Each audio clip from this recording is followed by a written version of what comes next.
Okay, here we go. The WWE in 2003 pay-per-view rewind. This is not going to be like the other pay-per-view rewinds. Just really kind of want to talk about some of the major storylines and some of the major events that happened in the ever so lovely WWE year in 2003. And some people could be asking why you're doing this. I know I said I wasn't planning on doing a 2003 rewind because I didn't think it was worthy of doing a pay-per-view rewind for it because it just wasn't a great year. But really, honestly, I just haven't had anything to watch. I had nothing to fall. Usually I try to fall asleep to wrestling or, some type of a sporting event. But obviously the NBA season is not going on right now. So this really hasn't been anything to fall asleep to. So, what better, nothing else better to fall asleep to than a Scott Steiner Triple H match. So, yeah, I watched all the shows again. And, I enjoyed it. I thought it was a good year. The pay-per-view quality, I would say, was average. We had a lot of good storylines. I thought, that the roster was still very, very talented. You had a lot of injury problems. You had a lot of guys like John Cena, rise to the occasion and make a name for themselves. So it's a pretty interesting year. A lot of events took place. But at the same time, a lot of negative seeds were planted for the years to come. A very, very mixed quality here. But let me get right down to it. I'm just, like I said, we're not going to do a recap month by month. Just going to talk about some of the major storylines. So the first thing I'll talk about is the Triple H World Title reign. As you guys might remember, Triple H won the belt back from Shawn Michaels at Armageddon 2002. And so he comes into 2003 as the World Heavyweight Champion, and Scott Steiner, they just brought him in from, he sat around for a couple years after WCW went out of business, and then boom, Bischoff brings him over to Raw. It's not a secret. I was not a big fan of the Scott Steiner Triple H feud or the matches that they've had. I thought they sucked. I thought they were some of the worst stuff that WWE has ever put on. The feud sucked too. They tried to make Steiner out to be this intimidating monster about how Triple H was scared of him. He lost to him in an arm wrestling contest. He lost to him in a pose down. Did the push-up contest. I thought the build-up sucked, really, and the match really put a bad taste in my mouth. And in Steiner's defense, Steiner actually admitted that he wasn't ready to wrestle, 20-minute matches on pay-per-views. But the WWE went ahead and went with it anyway. He thought he thought he was bullshit. He thought he was squashed from the beginning. And, I can't really, I think the WWE saw it like this. I think they saw Steiner, Steiner's initial comeback at Survivor Series was actually not that bad. I mean, he was getting pretty big pops. The fans legitimately seemed behind Steiner, at least on the Raws leading up to the Rumble. But, once the match started, Steiner just looked awful. It looked like he was on steroids, looked like he had too much muscle. His symmetry looked off, his lower body his body just looked like it lacked a lot of balance. Very, very skinny legs and a big upper body. It's not a good combination. And, his suplexes just meant nothing. The fans just really weren't getting behind anything he did. He actually fell on his ass when he tried to hit Triple H with the Tiger Driver. I mean, it was an embarrassing match. One of the worst matches I've ever seen. I actually almost threw up after the match because I thought it was so bad. Honestly, I'm not even playing. Like people, that I watched the pay-per-view with, they could tell I legitimately looked kind of sick as the match was going on. And, it just sucked. The one great thing about Steiner is they kind of used him as they just used him. They used him to put over the Evolution storyline. Some of the beatdowns on Steiner were awesome. Triple H cut that great promo with when he introduced Randy Orton as the diamond in the rough, Batista as the enforcer, and Flair. He really put Flair over as, the 16-time legend. So, the Evolution formation was cool, and they used Steiner to their advantage, and they just beat the crap out of Steiner. And then they had a rematch at No Way Out. They had a DQ at the Rumble, and then No Way Out was the rematch in Montreal. Now, the rematch was kind of funny to me, because the Montreal fans were just, Steiner did get booed at the Rumble, but it wasn't until after the match was over. But at No Way Out, they were just booing everything Steiner did, and it was just kind of hilarious. They were chanting boring. It was just more entertaining because of the crowd. The match is a little bit easier to digest, but who do you blame it on, Triple H or Scott Steiner, for the matches being that bad?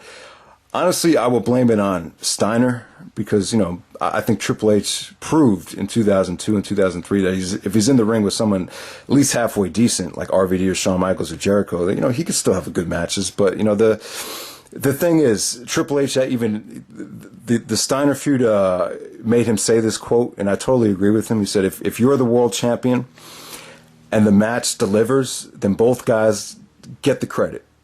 But if you're the world champion and the match fucking sucks and it fails, then the champion takes the blame. And Triple H felt like he took the heat. You know, I think some of the hatred for Triple H after the Steiner feud grew to another level, and it was just, you know, the next up we have Booker T at WrestleMania. So Booker T, he won like some type of battle royal, eliminated The Rock, and was the #1 contender for the Raw Championship at WrestleMania. So he takes on Triple H. They do this whole racism storyline where, you know, Triple H throws $1 at him and says, "Give me a towel." I think Flair even said, you know, the world champion is not for people like you. So the whole racial thing, I'll give WWE credit. At least they tried to, you know, be a little bit cutting edge. You know, they took a risk. And I think it paid off. I thought it was a great storyline. They really went into depth about Booker T's background, about how he went to jail as a kid. His mother passed away. He had to raise all his brothers and sisters by himself, if I'm not mistaken. So it really made the fans connect with Booker T. Really, the fans really wanted to see Book take the championship from Hunter at WrestleMania. I thought they had a good match. It was very, very old school. I've talked about the match before, but, you know, when Triple H did win it, hit him with the pedigree, there was like a minute of dead air, and you know, it just sucked the life out of the building. I think a lot of people were just really, really disappointed, and I don't think Booker T really ever, really fully healed from this. You know, after this match was over, he never, his momentum was shot. You know, Steiner's momentum was shot. Booker T's momentum was dead. RVD's momentum was dead. So, you know, Triple H was just in the midst of, you know, I don't want to say burying people, but it's kind of what he did, because those guys never really regained any confidence or any momentum after that. But I think Triple H was promised a really long title reign when he came back, and, you know, this was it.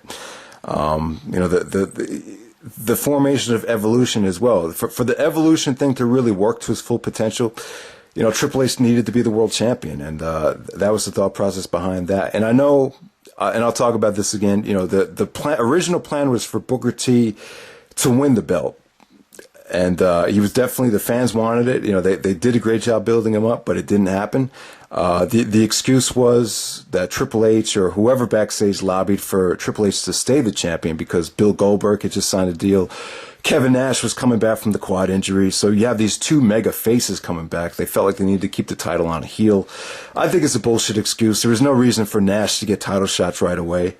They both sucked. There was no reason to do that. Well, Bill Goldberg, you know, he didn't win the belt until September, so you could have easily had Triple H win the belt back on a Raw in July, or have him win the belt back from Booker T at SummerSlam in the Elimination Chamber.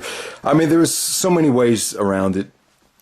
But I understand it. I guess they figured they wanted Triple H's title reign to be nice and long before he dropped it to Bill Goldberg. So, and, you know, like I said, for the Evolution thing to really work to its full potential, I guess the mindset was that Triple H needed to be the champion. But I just don't know. I don't know. It's been debated and talked about for years.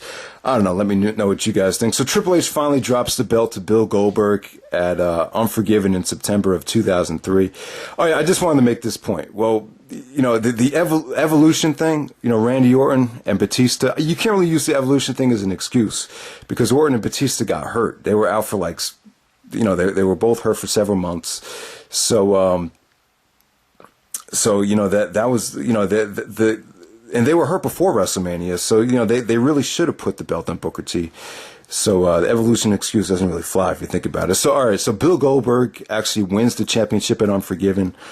First of all, let me talk about the Goldberg push. Now, this is the next chapter I want to talk about. I think way too many people, you know, crap on the way WWE handled Goldberg. I thought they used him fine. I mean, I just don't know. I mean, I wasn't around to see, you know, what he did in WCW. I wasn't a fan of WCW. But, you know, it seems to me like people just wanted Goldberg to come in and just fucking squash the shit out of everybody. I disagree with that. I felt like the business really changed in between, the Attitude Era and the 2003. I think it became a little bit more wrestling based. I think the fans were a little bit smarter. So I don't know. It just seemed to me they wanted Goldberg to squash Christian on Raw. They had that steel cage match between Goldberg and Christian. And, Christian did get some offense in. And then Goldberg had that feud with Jericho. And Jericho pretty much dominated the match, took apart Goldberg's shoulder after Goldberg tried to spear him through the barricade. I thought it was a good match. And, I totally disagree with having Goldberg go over, young stars like Jericho and Christian at the time. And I thought Jericho did carry him to a good match. Eventually Goldberg ended up winning the match, so it wasn't that bad. People have complained that, little things like Goldust putting the wig on Goldberg's head, made him look like an idiot. I don't know. They tried to experiment with a lot of different things. Some people took it too seriously. I thought the whole Goldberg push was not that bad. And I would actually disagree with even giving him the belt, because personally, if you're going to keep Triple H the champion for that long, why not just have him stay the champion until WrestleMania 20? Because it would have made the Benoit championship win seem that much more special. I don't think it really hurt it, giving Goldberg the belt, but they gave Goldberg had the match at SummerSlam. I thought he was used beautifully in the Elimination Chamber.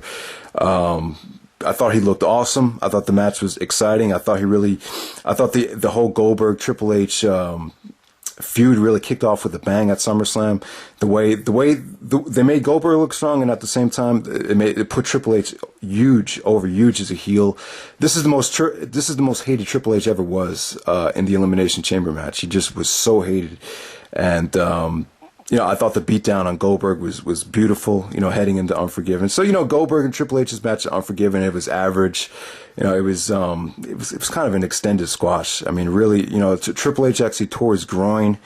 That's why he was wearing pants at the time. And, just really wasn't given much of an effort. It really was, they were trying to kind of hide some of his in-ring stuff at the time. So, so Goldberg actually wins the belt at Unforgiven and keeps the championship for about 3 months, where he finally loses it back, or drops it back to Triple H at Armageddon.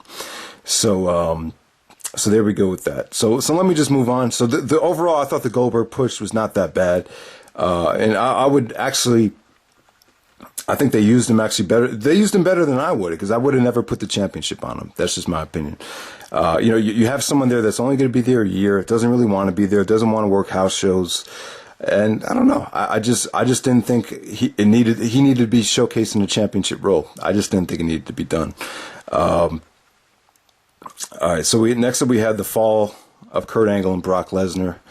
Let me talk about this. All right. So, the thing about 2003 was there was a lot of injuries. You had Edge out with neck surgery. You had Kurt Angle actually go down with neck problems. He had to get neck surgery. Benoit had neck surgery. He had just come back in 2002. So, and I think Bob Holly had to get neck surgery as well. You had Triple H getting injured constantly on Raw. You had let me see how many other injuries. But besides that, the WWE decided to water down the style. They had a meeting after WrestleMania where they wanted to, kind of, limit the amount of stunts and the amount of German suplexes and, the fast-paced style. They wanted to slow the style down. They wanted to try to re-educate the fans, and result in a lot more slower-paced matches. And you heard a lot of boring chants progress as the year went on. So just a lot of injury problems throughout 2003. Kurt Angle, like I said, man, after WrestleMania, he had to get neck surgery. After the neck surgery, I felt like Kurt was never really the same. He actually found the miracle doctor in Pittsburgh who didn't do the fusion. So Angle had full range of motion with his neck. He had full flexibility. And, even Angle says it was a good decision, because getting the fusion, and I agree, getting the fusion is suicide. Austin never recovered from the fusion. What happened with Benoit after the fusion, and what happened with Edge after the fusion. You just can't last for that long. But the minimally invasive neck surgery is a lot more healthier, and for longevity reasons, it's just a better choice. So Angle did make the good choice. At the time, people were saying that Angle made a mistake because even though he was only out for 2 months, when he came back, he kept getting injured. But the problem was Brock hurt him a couple times. I think Brock actually hit him with a chair shot, and he actually developed a tumor in his neck. I think after Angle got the tumor, he was never really the same.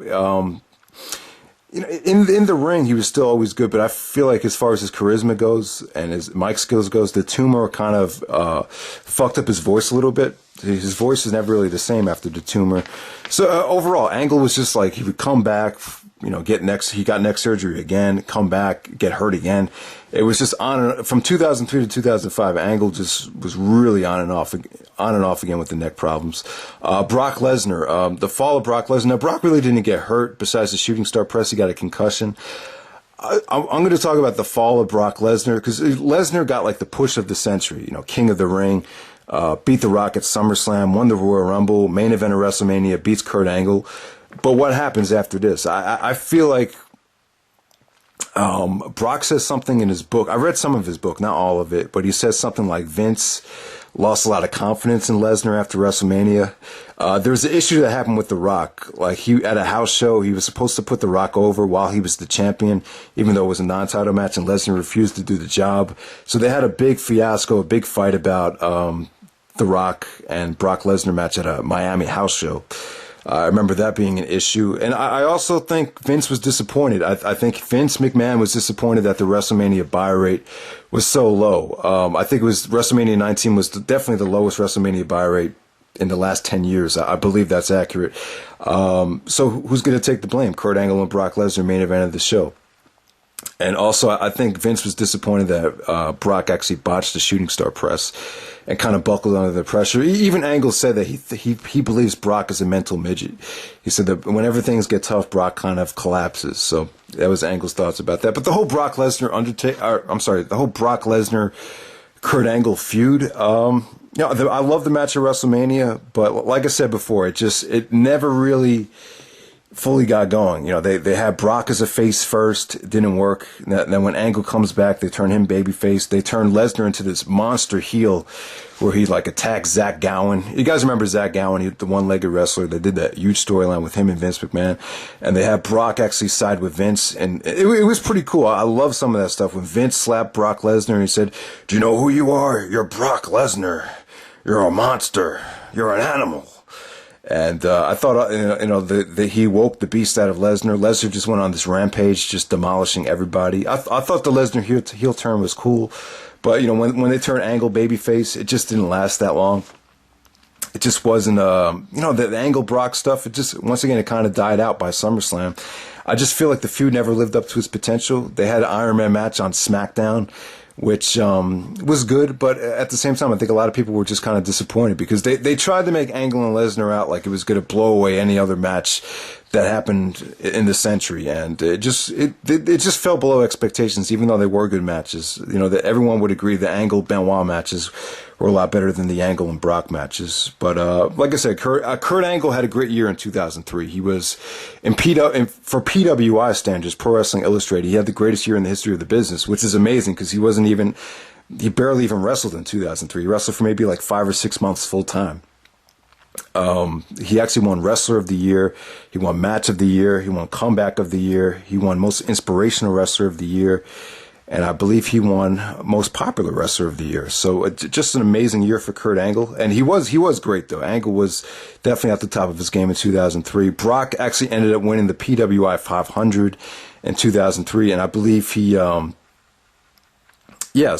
Brock had another great year, but like I said, though, I think 2003 was the beginning of the end for Lesnar. It's funny, though, because Lesnar seemed happy as a heel. It seemed like everything was okay. It seemed like it wasn't until the Eddie Guerrero stuff that Brock started to become unhappy. But I don't understand that at all. Eddie definitely deserved the championship. Brock was actually going to face Bill Goldberg at WrestleMania. There's no way Goldberg deserved to be in the championship match at WrestleMania. So I don't know why Brock got his panties wet about that. I think it was an excuse. I don't really think that was the main issue. I think Brock just wanted out. I think he was just sick of the travel. If I remember correctly, the main problem Brock had was, flying over to South Africa to wrestle Hardcore Holly in a 5-minute match. I remember after that, that's when Brock started to get really pissed off and felt like there wasn't enough time to work out. There just wasn't enough time. Too many autograph sessions. So I wouldn't really blame it on Brock being unhappy on the championship. I blame it more on the travel and the WWE schedule. All right, so the next thing I'll talk about, building of Eddie Guerrero and Chris Benoit in 2003. I thought Benoit was awesome in 2003. I think you can make a legit argument that Benoit was the best he ever was in 2003 because of his match with Angle at the Rumble. With his matches with Eddie were great. So Benoit was kind of pushed, not in the high-profile matches at WrestleMania, SummerSlam. Was left off of several pay-per-views. Him and Eddie Guerrero feuded over the U.S. Championship. They culminated in a great tournament final at Vengeance. I thought that was a great match.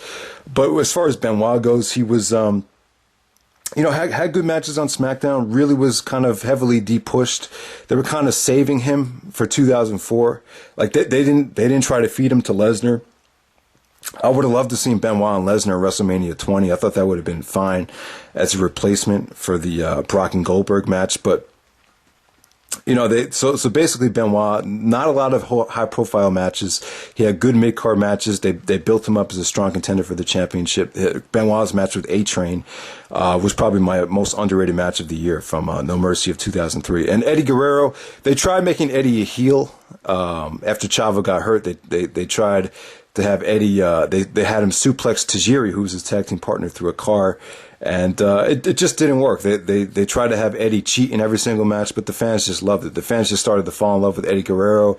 And then for some reason, the WWE ended up in El Paso, Texas for one of the SmackDowns. So they just figured, Eddie's getting such a great reaction. Let's just turn him babyface. And he got a great reaction when he came back to El Paso, Texas. And then they started doing the Eddie and Chavo thing. They used Chavo to turn heel to put Eddie over, and Eddie was just getting more popular and popular by the day. And the Latino demographic was just, getting larger as well. So they really built up Eddie Guerrero and Chris Benoit quite nicely, to tell you the truth, on SmackDown. So next up we have the Kane unmasking angle, which was really, really cool. Kane actually had a match with Triple H. Bischoff raised the stakes. He said that if Triple H defeats Kane, then Kane would have to unmask. RVD actually lobbied for Kane to unmask because he didn't think Kane needed to hide behind the mask. So Kane actually lost to Triple H at Madison Square Garden on a Raw in June, and he unmasked. RVD got him to take the mask off, and as soon as he took the mask off, he just looked awesome. He looked like such a monster. I don't know, maybe it was the makeup and the way he had his hair. He just looks, Kane is so stale right now, but when he first turned heel, it was just so well done. The storyline was great.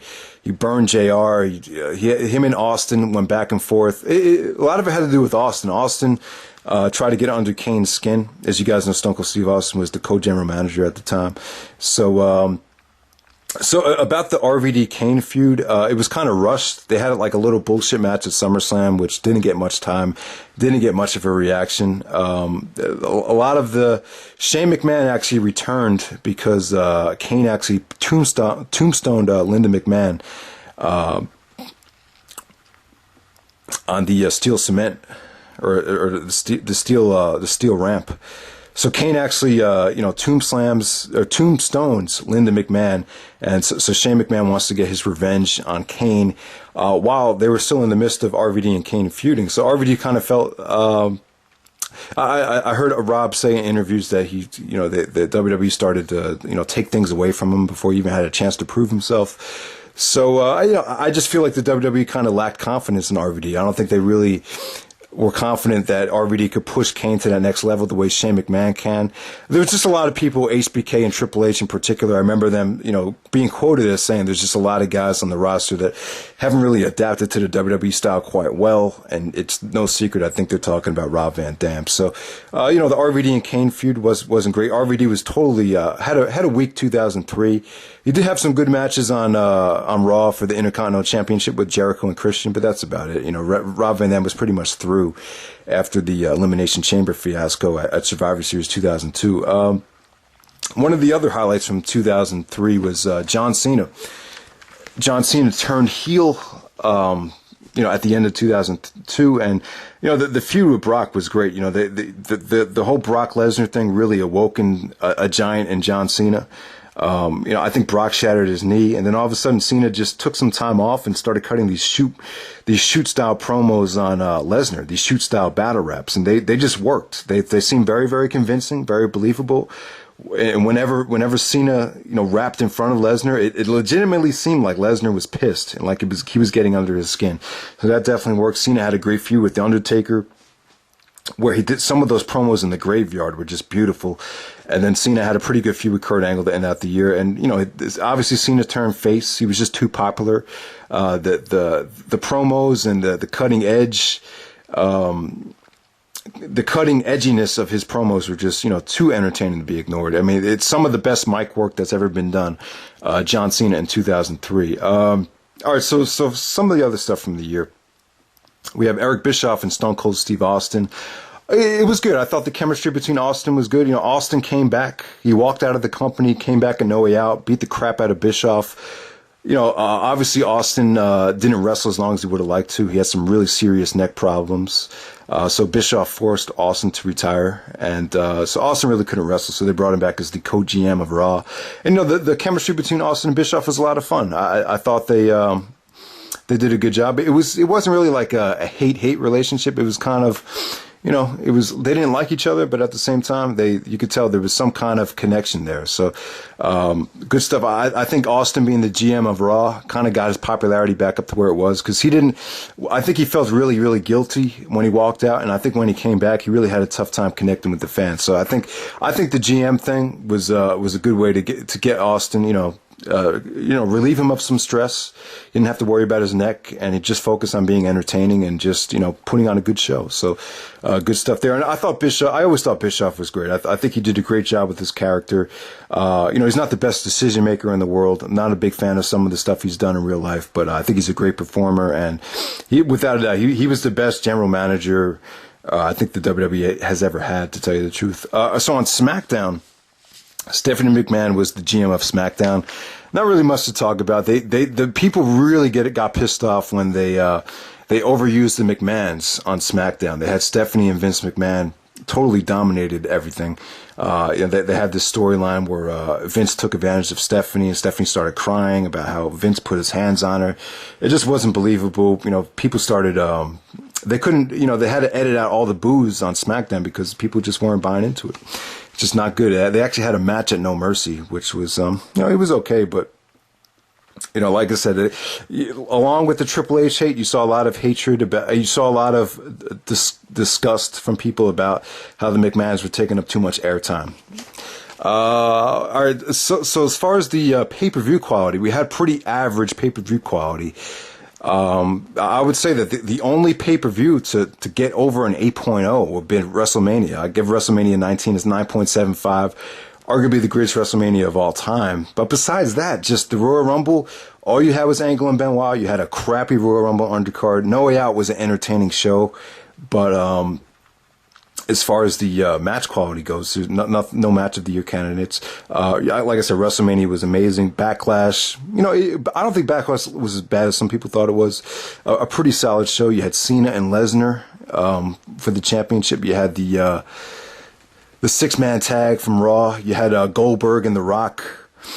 Bill Goldberg actually defeated The Rock at Backlash. It was, it wasn't that bad. I thought The Rock's promo was hilarious. At Judgment Day, another average pay-per-view, besides, you had Lesnar and the Big Show in a stretcher match, which was awesome. You had Los Guerreros with Eddie and Tajiri taking on Team Angle in a ladder match, which was excellent. But besides that, just a very, very average pay-per-view. And then they started doing the brand-only pay-per-views. First, we had Raw's Bad Blood, Austin and Bischoff present Bad Blood. Probably the worst pay-per-view of the year. They had to bring in Kevin Nash and Mick Foley. They had to bring in Mick Foley and a Hell in a Cell just for Triple H and Kevin Nash to have a good match. So, yeah, just what wasn't a very good pay-per-view. The SmackDown pay-per-views were much better. Vengeance blew away Bad Blood. Definitely a much better show. Vengeance, definitely. Yeah, you know what? Vengeance was the only other pay-per-view that was good. I give that about an 8.5. So, Vengeance was by far the best non-WrestleMania pay-per-view of 2003. You had 4 excellent matches on the show. You had Cena and Taker. You had World's Greatest Tag Team versus Mysterio and Kidman, but probably the best tag match of the year.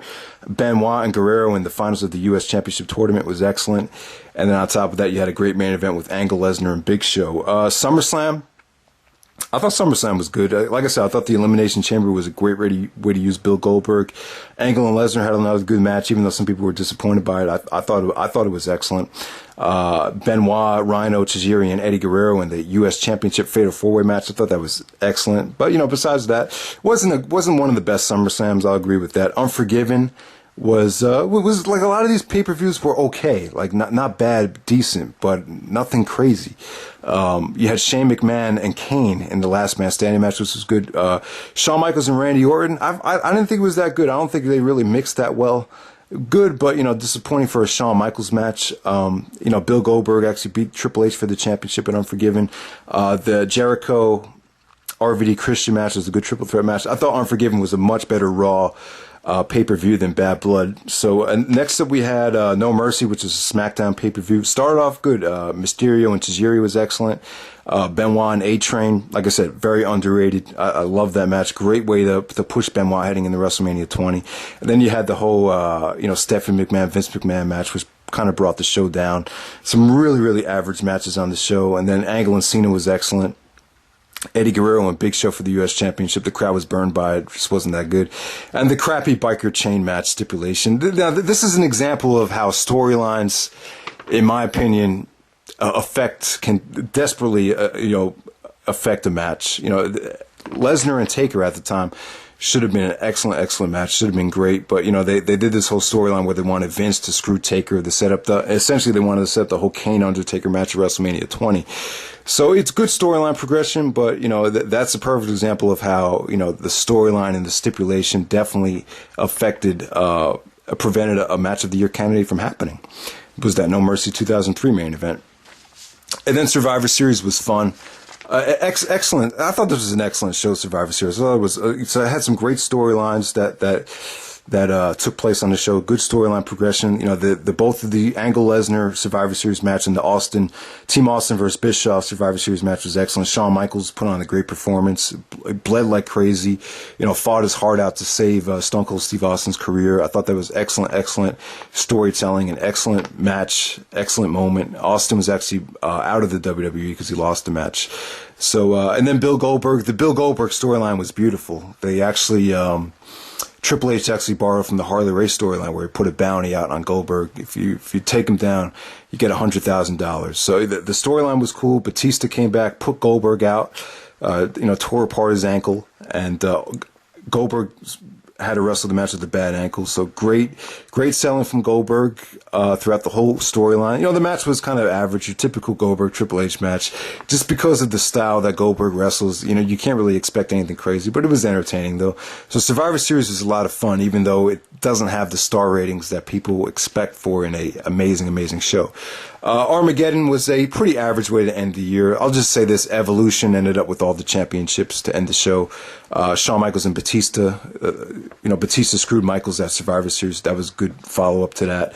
And Randy Orton actually defeated RVD to win the Intercontinental Championship Intercontinental Championship from Rob Van Dam, I should say. And Triple H won the belt back after Kane chokeslammed Goldberg.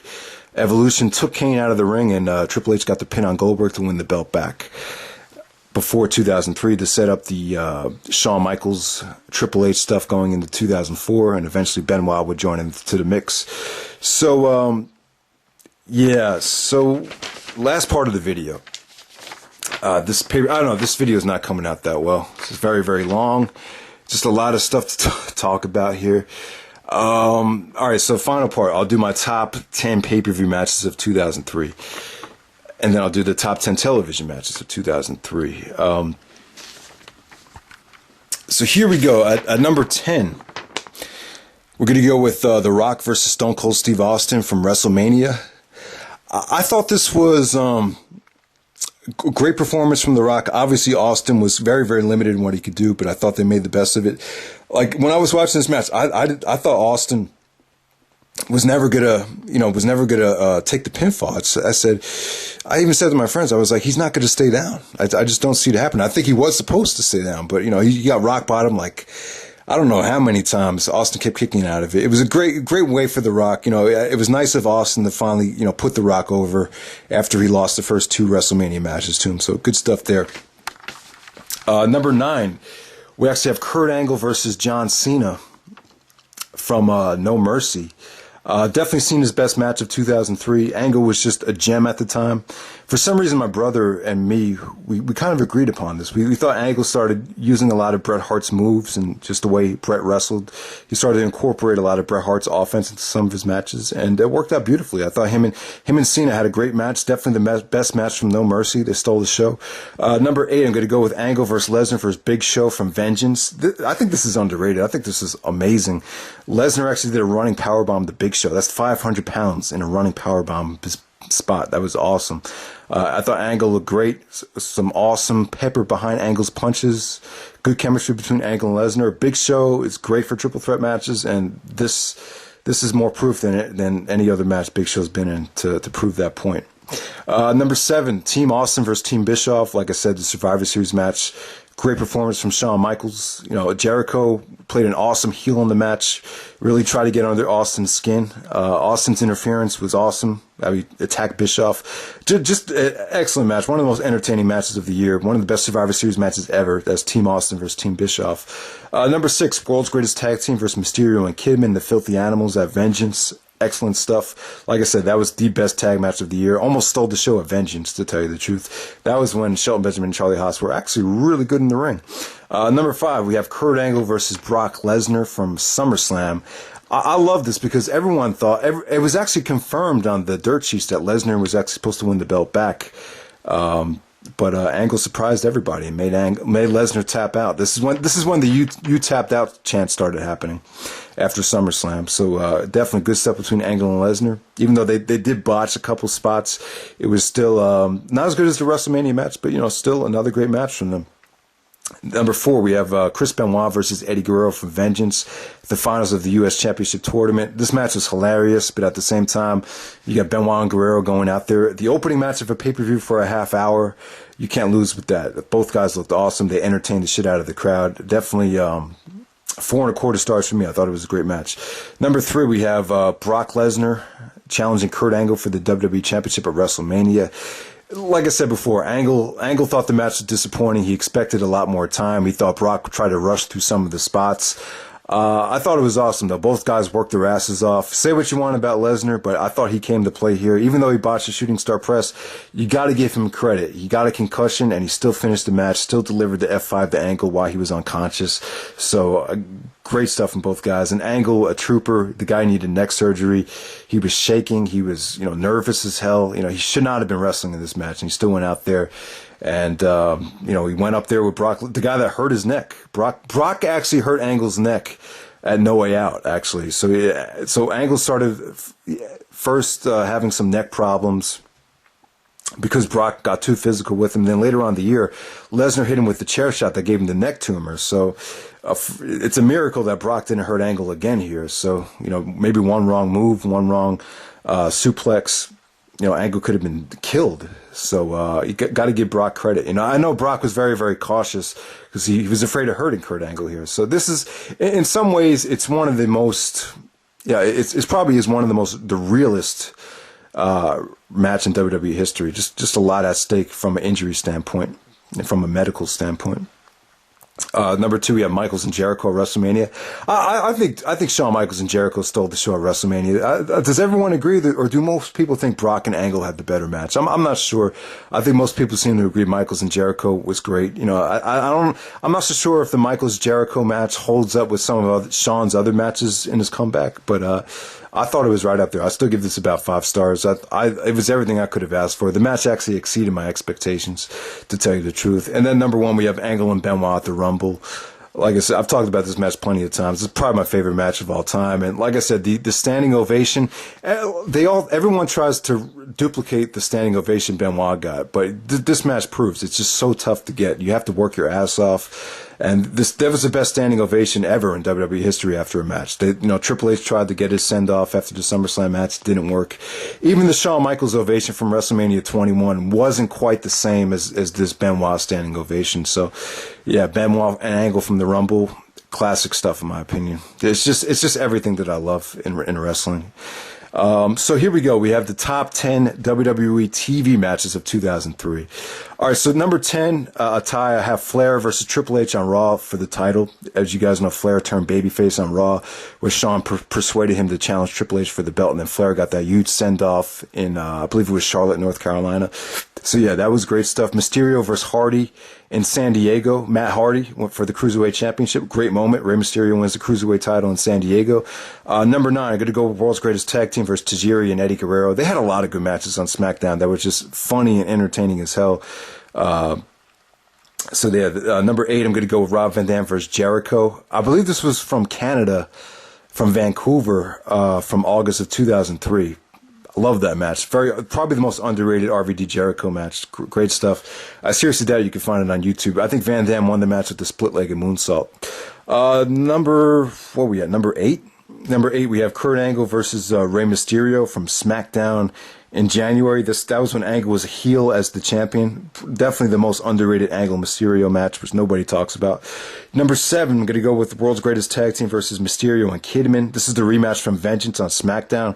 I remember Charlie Haas actually said he thought this was better than their Vengeance match, so if you could try to find it, check it out.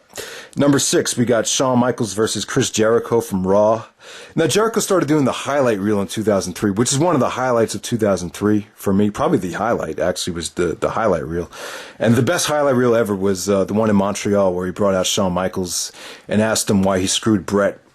I thought that was an awesome match, and it definitely set up the Michaels-Jericho match in Hollywood, California, 2 weeks later. And yeah, the Michaels-Jericho rematch, thought it was good stuff. That's number 6. Number 5, I'm going to go Rob Van Dam versus Christian, the Raw ladder match for the Intercontinental Championship. This is the rematch from Unforgiven, the Unforgiven triple threat match where Rob Van Dam actually beat Christian for the title. Awesome ladder match. Great stuff. Very, very entertaining television right there. Number 4, I'm going to go with Kurt Angle versus Undertaker from SmackDown. Definitely their second best match. Definitely the second best Angle-Taker match next to their No Way Out match. Maybe even just as good. The match was that good. Definitely awesome. Probably the most underrated match of 2000. Probably the most underrated television match of 2003 was Angle and Taker from SmackDown. That was from September. The match ended in a disqualification. I think Lesnar came down and gave both guys a chair shots. Number 3, I'm going to go with Chris Benoit versus Brock Lesnar for the championship in December of 2003. Great stuff. I think Benoit had to beat Cena to get to this match, and Lesnar was just an awesome heel here. Benoit actually made Lesnar tap out when the referee was knocked out. Just great stuff. It really was a great way to get the fans on Benoit's side and really put over Lesnar as an asshole heel. Great stuff there. That was from December of 2003. Definitely check it out. Number 2, Kurt Angle versus Brock Lesnar, the Iron Man match. I know some people don't like it. Some people say too many ankle locks. But I'll give them credit. I think this is the best Iron Man match. Not the best Iron Man match, but the best as far as I thought they did the best job of avoiding rest holds and going balls to the wall for a whole hour. Obviously, they're the 2 best athletes in WWE history, arguably, so they definitely could have pulled it off. So they did. I thought it was a great Iron Man match. Not as good as the first 2, but still great stuff. Probably the weakest out of the 3 Angle Lesnar matches, but I still enjoy it. I still give it about 4.25, maybe 4.5. I believe this actually won Match of the Year in PWI magazine, the Iron Man match. Number 1, we have Shawn Michaels versus Triple H on Raw for the championship. Awesome stuff. Now, the finish to the Armageddon match with Batista was so key, because if you remember that finish, Shawn won that match the same way he wins this match, so everyone bought into the title reign, even though Shawn's shoulders were down. Bischoff did an amazing job. One of the best heel performances ever was Eric Bischoff at the end of this match, and Triple H was getting fat, but at the same time I thought it worked, because it just put him over more as a heel. He just got his ass kicked, and he still ended up winning the match. Great stuff. Shawn Michaels and Triple H on Raw. I remember Stone Cold Steve Austin even said that everyone that's coming up in the business, or all the younger guys that are struggling on Raw, should definitely, get a tape and study that match. So great stuff there. I don't think this video came out that good. I'm sorry if it went kind of long. Hopefully some of you guys liked it, but that was the WWE in 2003. That's pretty much it for me, and hope you enjoyed it, and take it easy.